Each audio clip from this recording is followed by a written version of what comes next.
안녕하십니까. 오늘은 제가 파타야를 다녀올 일이 잠깐 있는데요.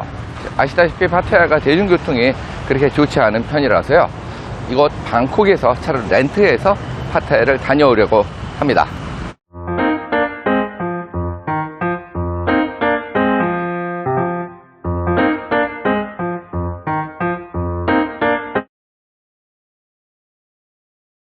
집에서 가까운 렌트카 사무실에 렌트카를 예약을 해놔서요.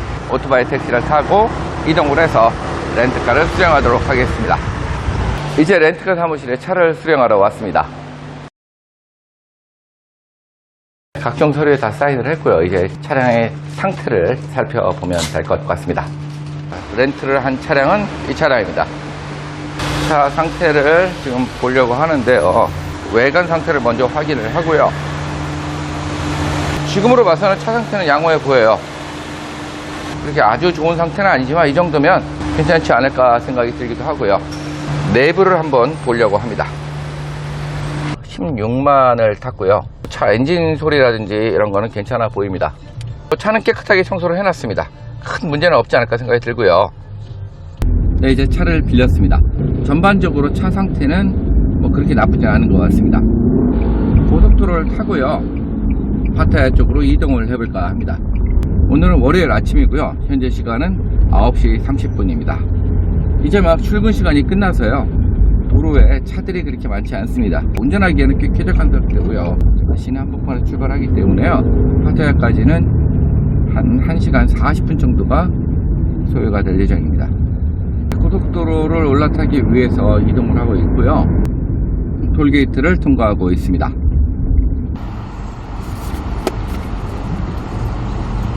(25 차이말까?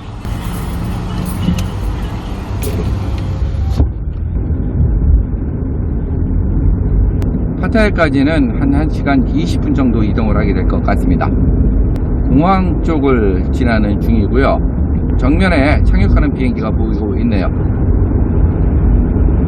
이제 방콕 시내에서는 운전을 거의 안 하고 있고요. 지방을 가게 될 경우에는 차를 렌트를 해서 이동을 하는 경우들은 종종 있습니다. 더군다나 파타야 같은 경우는요 2시간도 채 안 걸리는 거리이기 때문에요 차를 빌려서 이동하는 게 그렇게 나쁜 상황은 아닙니다. 파타야는 대중교통이 열악하기 때문에요 다른 사람의 차를 빌린다든지 오토바이를 빌려서 이동을 해야 됩니다. 그래서 오늘은 이렇게 차를 렌트를 해서 파타야에 가기로 했습니다. 이곳 태국은 차량 진행 방향이 우리와 반대입니다. 운전석이 오른쪽에 있고요. 차량도 좌측으로 운행을 하게 되어 있습니다. 한국에서 운전하시던 분이 태국에 오시게 되면 다소 혼동이 되는 부분이 있을 수도 있는데요. 한 10분 정도 운전을 하시면 크게 무리 없이 운전을 하실 수 있지 않을까 생각이 듭니다. 제가 렌트한 차량은요 닛산의 알메라라는 차량이고요. 키로수는 16만이나 뛴 차량이긴 한데요. 관리를 잘 해놔서요. 크게 무리 없이 잘 운행이 되고 있는 차량인 것 같습니다. 방콕 파타야 간 고속도로의 제한속도는 120km 정도가 됩니다. 방콕에서 파타야까지의 톨비는요 한 105바 정도 나오는 걸로 알고 있고요. 이곳 방콕 파타야 간 고속도로 모터웨이 상에는요 휴게소가 딱 한 곳 있습니다. 휴게소에 들려서요 편의점 커피를 좀 사볼까 합니다. 아침에 제가 일찍부터 움직이느라고 사실 커피를 못 마셨거든요. 제가 이 편의점 커피에 중독이 된 것 같습니다. 휴게소로 들어가고 있고요.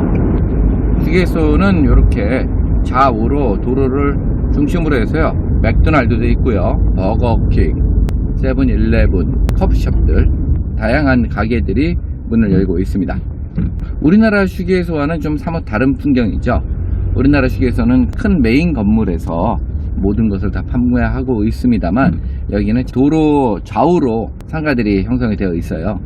저도 이제 슬슬 주차를 할 공간을 찾아봐야 되는데요. 주차할 공간을 찾았습니다. 바로 세븐일레븐 앞인데요. 주차를 하고 잠시 들어가서 커피를 구입해서 나오도록 하겠습니다. 세븐일레븐에 들어왔습니다. 아이스 아메리카노 사이아이 메이완. 펑카.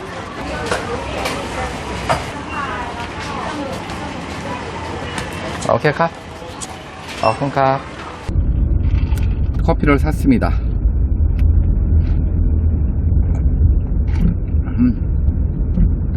이 진한 쓴 커피가 이게 중독이 된 것 같아요.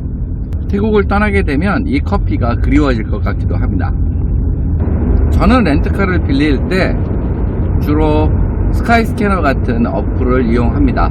어플을 들어가면은요, 렌트카라는 항목이 있어요. 본인이 있는 지역을 설정하고요, 차를 빌릴 시간과 반납할 시간을 설정을 합니다. 그러면 여러 차량 리스트가 쭉 뜨는데요, 저는 저희 집에서 가까운 소피텔 호텔에서 차를 렌트를 했습니다. 차량 렌트 비용은 한 42,000원 정도 됐던 것 같아요. 기본적인 보험은 들어있고요, 추가로 보험을 들 수 있는데요, 하루에 450바트를 더 내게 되면 풀 커버가 된다고 합니다. 잠시 고민을 했어요. 원래는 보험을 더 드는 게 맞긴 한데요, 오늘은 추가 보험을 설정하지 않았습니다. 이 추가 보험을 설정하지 않은 상태에서 사고가 날 경우에는요, 자기 부담금이 80만원 정도 되고요, 오늘 같은 경우 더더욱 안전운전이 절실할 것 같습니다. 네, 고속도로 상황이 굉장히 좋습니다. 뻥 뚫려져 있고요. 제가 벌써 방콕에 도착한 지 오늘로 딱 2달이 됐는데요, 방콕에서 찍을 만한 컨텐츠가 쉽게 머리에 떠오르지 않고 있네요. 흔히들 제일 많이 하는 만원으로 하루 살기, 이런 컨텐츠는 제가 별로 좋아하는 컨텐츠가 아니라서요. 사실 방콕에서 만원으로 하루 살기 가능합니다. 얼마든지.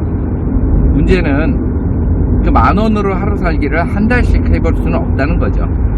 뭐 어쩌다 하루 정도는 만원으로 사는 거, 어떤 음식을 먹고 뭘 하느냐에 따라서 한국도 가능하다고 생각이 되고요, 다른 분들이 하고 있는 컨텐츠를 폄하할 생각은 전혀 없습니다. 저에게는 그렇게 큰 의미가 있을까 하는 생각이 듭니다. 제 채널이 다른 여행자분들처럼 계속 이동을 하고 여행을 다니고 돈을 정말 아껴 쓰고 이렇게 움직이는 그런 채널은 아니라고 생각이 되고요, 말 그대로 외국에서 살아보기, 태국에서 살아보기, 방콕에서 편하게 한 달 생활을 할 수 있는 그런 삶을 살아보는 컨텐츠라고 저는 스스로 정의를 하고 있습니다. 차라리 10만원으로 하루 살기, 20만원으로 하루 살기를 도전해보면 어떨까 하는 생각은 가져보고 있습니다. 다음에 한번 시도를 해볼까요? 호텔까지는 앞으로 한 30분 남짓이면 도착할 것 같다는 생각이 듭니다.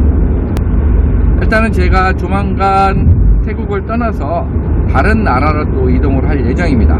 물론 다시 태국은 돌아올 예정이고요, 앞으로 한국과 이곳 태국을 베이스로 해서 주변 나라를 다니면서 영상을 계속 남기려고 생각하고 있습니다. 방콕 같은 경우는요, 기본적인 문화생활이 가능합니다.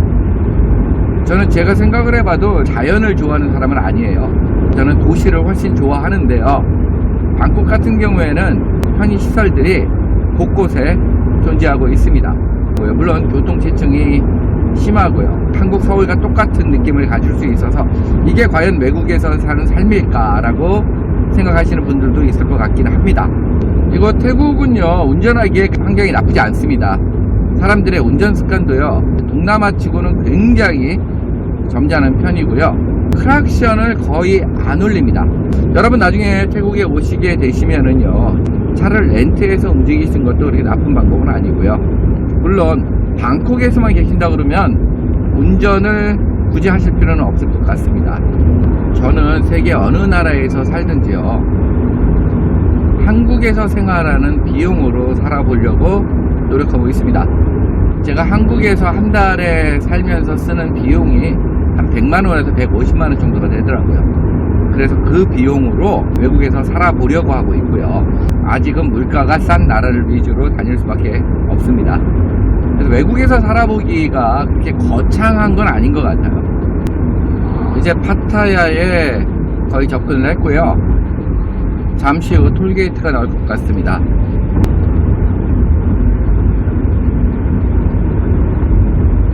자, 이제 톨게이트에 다다르고 있고요,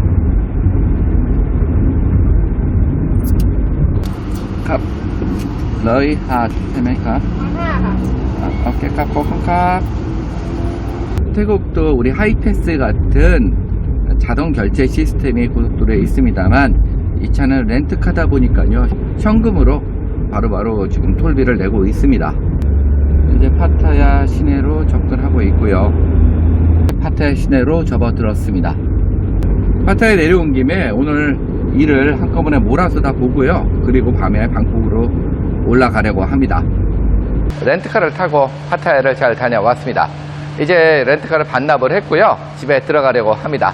오늘도 영상 시청해 주셔서 감사합니다.